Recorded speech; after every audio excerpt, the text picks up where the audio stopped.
Hi friends, నేను మీ వీరి శివాజీ శివశక్తి.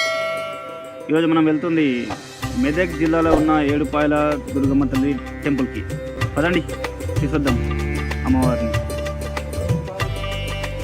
అదిగో కనపడుతుంది కదా అమ్మవారి దేవాలయం, అమ్మలుగన్న అమ్మ ఏడుపాయల దుర్గమ్మ తల్లి దేవస్థానం. భక్తుల కోరికలు తీర్చే అమ్మవారు.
ఇప్పుడైతే జనాలు ఎక్కువ కనపడతలేరు, కానీ మహాశివరాత్రి టైంలో భయ్య ఉంటారు భయ్య. బో ఇసుకేస్తే రానంత జనం. ఆటలు పోస్తారు, అమ్మవారికి నైవేద్యం సమర్పిస్తారు. అలాగే చాలా అద్భుతమైన దేవాలయం మన తెలంగాణలో ఉన్న ఏడుపాయల దుర్గమ్మ తల్లి దేవాలయం. ప్రతి ఒక్కరూ సమయం తీసుకొని వచ్చి అమ్మవారి దర్శనం చేసుకోండి. అమ్మవారి ముందు అమ్మవారి వాహనమైనటువంటి సింహం ఉంటుంది.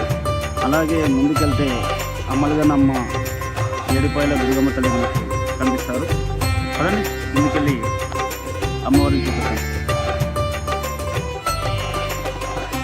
యాక్చువల్గా అమ్మవారిని చూపిద్దాం అనుకున్నాను మీకు, కానీ అక్కడ ఉన్న పూజారి గారు సవినయంతో అమ్మవారిని వీడియో తీయరాదు, ఫోటోలు తీయరాదు అని చెప్పారు. అందుకోసం అమ్మవారిని క్లుప్తంగా మీకు చూపించలేకపోతున్నా, క్షమించండి. తర్వాత వీడియోలో మీకు తప్పకుండా చూపిస్తాను. ఇవి అమ్మవారికి అలంకరించినటువంటి తమలపాకుతో తయారు చేయబడ్డ కంకణాలు అన్నమాట. ఈచ్ వన్ 10 రూపీస్ తీసుకున్నారు.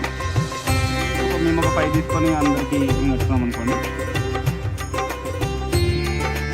ఇక్కడే అమ్మవారికి తీసుకొచ్చిన నైవేద్యం కానీ, టెంకాయలు కానీ, అగరబత్తులు కానీ ఇక్కడ ముట్టించి, ఇక్కడ పుట్ట ఉంది, అట్లే అమ్మవారికి ఒక నైవేద్యం సమర్పించి ముందు కదలాలి. కదిలిన తర్వాత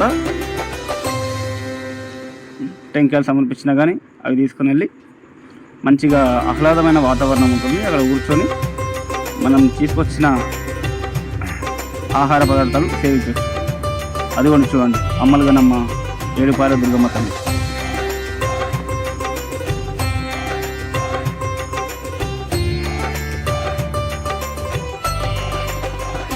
ఓకే ఫ్రెండ్స్, మళ్ళీ కలుద్దాం. నేను మీ వీర శివాజీ. జై శ్రీరామ్, భారత్ మాతాకి జై.